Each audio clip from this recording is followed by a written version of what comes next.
Fala galera, aqui é a Maria Júlia e esse é meu canal e hoje eu trouxe pra vocês mais um vídeo da série de vídeos que eu tô fazendo aqui no canal sobre clássicos da literatura brasileira.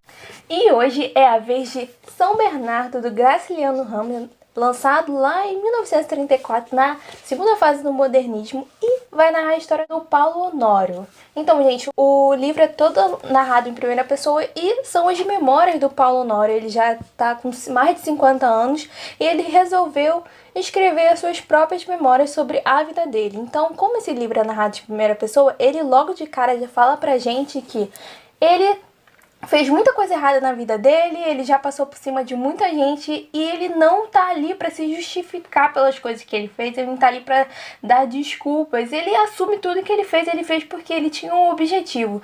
Então a gente vai começar lá no comecinho do livro, explicar como que ele decidiu escrever esse livro, e ele queria a ajuda de alguns conhecidos dele, mas acabou que nenhum deles sempre dava uma desculpa e tudo mais, e o único que realmente aceitou foi o Godin, que ele era um jornalista lá da cidade onde ele morava.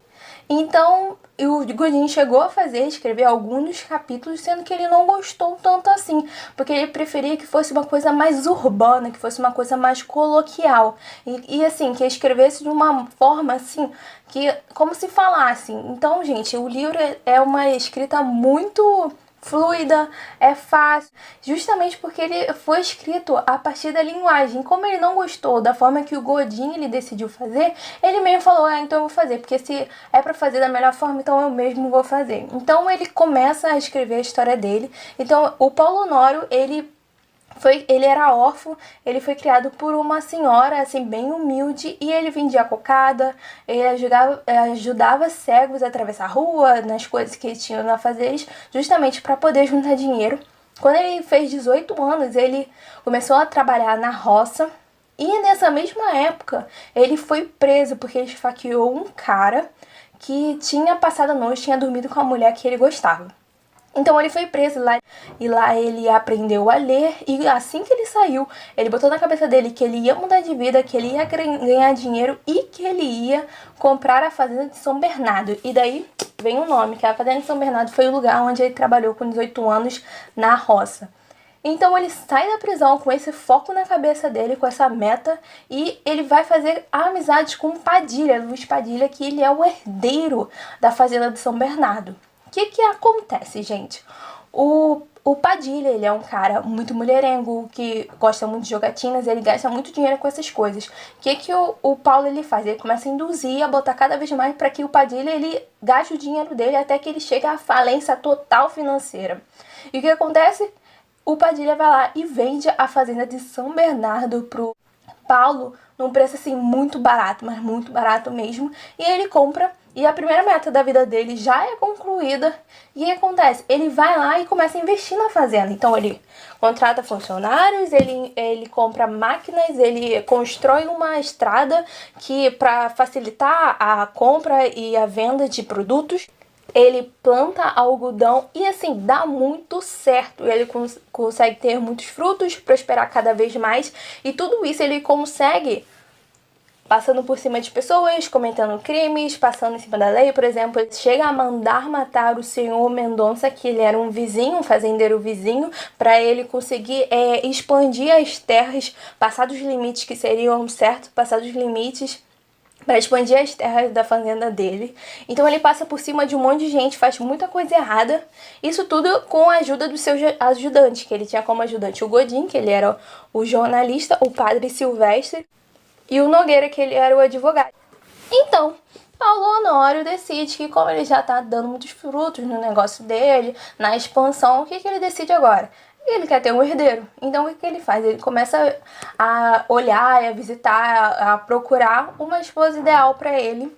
E ele acaba casando com a Madalena, que é a professora do primário lá da cidade. Ele a conhece, ela é muito bonita, e ele faz uma proposta pra ela, porque ela já tem 27 anos, e ele já tem uns 40. Chega pra ela, olha só, você já passou da hora de casar, eu também quero me casar, eu te dou tudo do bom e do melhor, e a gente tem um filho, e é isso aí. E ela aceita. Então eles se casam, sendo que eles são assim, o completo oposto um do outro.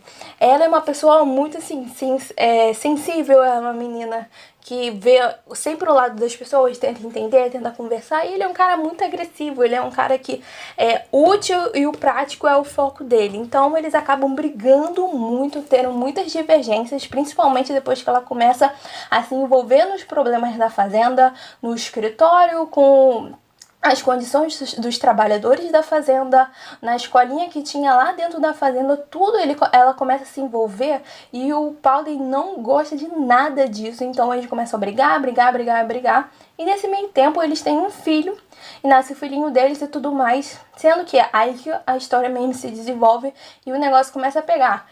É que o Paulo Honório, não sei por que ele tirou da cabeça dele de que a mulher, a Madalena, estivesse o traindo. E assim, a menina não podia falar com ninguém. Se ela estivesse conversando com alguém, ela estava traindo. Ele começa a pensar, ele começa a confabular várias coisas muito loucas na cabeça dele. E assim, ele pensa que tá traindo com o Godinho, ele pensa que tá traindo com Padilha, ele pensa que tá traindo com o advogado, qualquer pessoa que ela esteja conversando, ele bota na cabeça dele que ela o está traindo. E aí mesmo que o negócio é ladeira abaixo de vez, o casamento deles fica totalmente desgastado. E além disso, a Madalena, ela tá com uma doença, ela tá muito debilitada, porque ela tá sentindo muitas dores no estômago dela. E além de ela se sentir muito devastada depois do filho, uma espécie de depressão provavelmente que ela teve. Até que aí a gente já tá se desenvolvendo lá pro finalzinho do livro, que a gente vai ter meio que uma gota d'água de toda essa história, de que o Paulo, ele avista a Madalena escrevendo na igreja, e quando ele chega lá, ele encontra um pedaço das coisas que ela estava escrevendo, lê, relê, fica confabulando, porque ele tem certeza que essa carta que ela estava escrevendo era pro amante dele. E assim, ele vai lá tirar satisfações com ela, eles têm uma briga, eles conversam, até o momento que ela tenta ainda conversar, falar, e aí, o que a gente pode fazer pra gente melhorar? Se fosse o último momento que você estivesse comigo, o que a gente poderia fazer? O que a gente poderia mudar? Ele fala que, eu posso te levar pra Rio de Janeiro pra passar férias. E a gente vê, né, o lado sensível dela, que ela queria mais um carinho, um aconchego, alguém pra estar junto com ela, pra tirar ela desse momento tão ruim que ela tava passando, das angústias dela. E o cara vai lá e fala com bens, com posse, com dinheiro, eu vou te dar isso, então você vai ficar bem.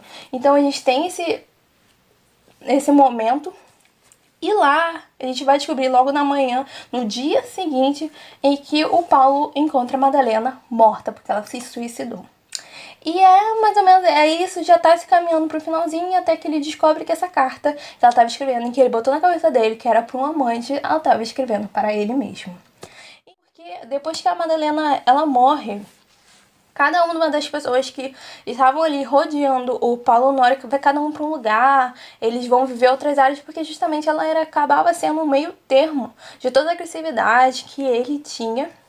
Então vai cada um para um lugar, vai cada um fazer uma coisa, e o Paulo Honório, justamente, ele se encontra sozinho, abandonado, sem ninguém ao lado dele, sem ninguém com o que contar. E justamente ele tá escrevendo essa carta, ele tá escrevendo essas memórias, ele tá escrevendo esse livro São Bernardo, justamente para ele fazer uma reanálise das coisas que fizeram ele bater nesse lugar que ele está agora, que ele tá completamente desconfortável.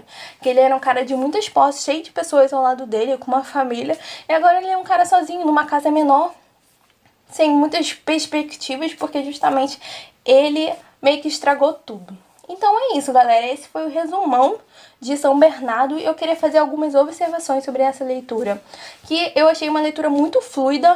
É um livro, essa versão aqui que eu li, essa edição foi lançada pela Record, uma edição de 2009, que eu peguei lá na minha faculdade emprestada para fazer esse vídeo aqui pra vocês. Eu nunca tinha lido essa história do Graciliano Ramos e eu amei.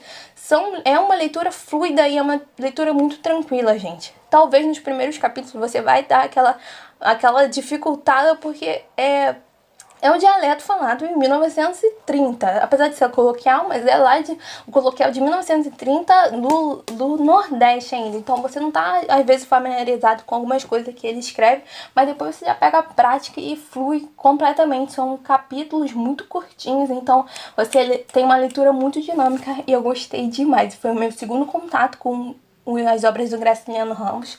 Eu li primeiro Vidas Secas dele, que eu também já tenho resumão aqui no canal, as minhas observações. E agora foi a vez de São Bernardo. Eu pretendo ler outros livros dele e trazer resenha aqui no canal. Outra observação que eu queria fazer é que a gente vai acompanhar de acordo com os capítulos e o desenvolvimento da história, que a gente vai ver a perda de humanidade do protagonista. Ele começa de um jeito, e tudo por causa do quê? Do foco dele de ter dinheiro, pela ganância, por ter posse, por ter bens, e ele vai criando uma desumanidade, ele vai passando por cima das pessoas. Ele vai, como ele mesmo fala, ele mescla entre o animal e o ser humano, porque ele fala: minhas mãos grandes e cabeludas, meus ombros largos. E ele vai falando no decorrer da história, porque ele perdeu a sensibilidade dele, ele perdeu o sentimentalismo, e justamente por causa disso, ele acaba tendo muito conflito com a própria mulher dele. Ele não consegue identificar os problemas que ela tá passando.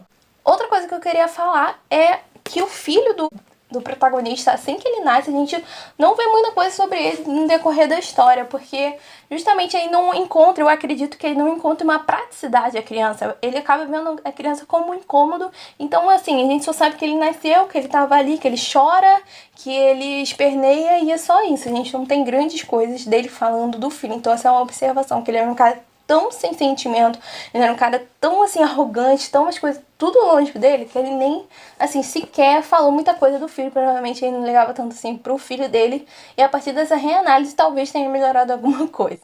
E além disso, eu queria fazer até um paralelo que eu vi no canal da Tati, que eu vou deixar aqui um vídeo dela que ela fala do São Bernardo, que eu gostei demais, que ela fez até uma relação com Dom Casmurro, que praticamente acontece nesse mesmo viés, né? Porque o Paulo Honório, ele é um cara que do nada ele começa a ver coisa, sendo que o diferencial do Paulo Honório, que assim a gente difere tanto de Dom Casmurro, é porque ele conta o lado da mulher. Então ele conta que ele era a alucinação da cabeça dele, era a paranoia da cabeça dele, e que ela nunca fez nada, ela nunca o traiu. Ele estragou o casamento dele por uma loucura da cabeça dele, que ele não conseguia se desvencilhar dessa loucura. E ele acabou sozinho. E vai meio que paralelo justamente com o Dom Casmurro, que eu também já tenho um resumão aqui no canal, se vocês quiserem, eu vou deixar o link aqui embaixo. Que exatamente acontece esse mesmo estilo. Do nada, o cara bota na cabeça dele, que ele acha que a mulher dele tá tendo uma paranoia, ele estraga o casamento dele, ele estraga o relacionamento dele com o filho, sendo que ele realmente, a diferença é que o Dom Casmurro, o Bentinho, ele não admite que ele estava errado. Ele bota todo mundo como sendo culpado das coisas que levaram ele a estar do jeito que ele tá hoje. Diferente do Paulo, que ele é um personagem que ele reconhece as coisas que ele fez, que ele não tá aqui nesse livro durante o decorrer, ele falando, apesar de ser em primeira pessoa, ele tá ali pra dar desculpinhas, ele tá ali pra assumir realmente as coisas que ele fez, as coisas erradas que ele fez, e fazer uma reanálise, por que ele deixou chegar nesse ponto. Então é isso, galera, eu espero que vocês tenham gostado desse vídeo, dê like, se inscreva no canal, e caso vocês queiram saber um pouco mais sobre a minha vida, me siga no Instagram, @maisjudeolindo, e até o próximo vídeo.